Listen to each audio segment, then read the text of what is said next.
Hello, আমি বিনি।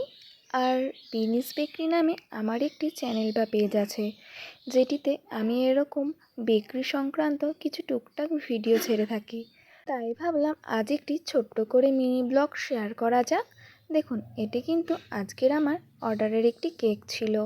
তো ক্রাম কোটিং করে তো আমি সারা রাত ধরে ফ্রিজে সেট হতে রেখে দিয়েছিলাম।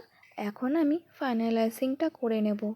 তো কিভাবে আমি ফাইনালাইজিংটা রেডি করছি সেটাই একটু ভাবলাম ছোট্ট করে শেয়ার করে নিই। জানেন তো, এই ফাইনালাইজিং করার পরে মেন যে ডিজাইনটা সেটা আমি আমার চ্যানেলে লাইভ করে আপনাদের সাথে শেয়ার করেছি। যারা যারা দেখেছেন তাদের তো অসংখ্য ধন্যবাদ। আর যারা এখনও দেখেননি অবশ্যই একটু দেখে আসতে পারেন। যেহেতু আমি এইসব বিষয় একদমই নতুন, তো ভুল ত্রুটি তো হতেই পারে, সেটাকে কিন্তু শুধরে দেওয়ার দায়িত্ব পুরোপুরি আপনাদের। তো ভুল হলেও জানাবেন, আর যদি ভালো হয়েছে সেটাও একটু জানাবেন, তাহলে আমার নতুন কিছু করার আগ্রহ আরও বেড়ে যাবে।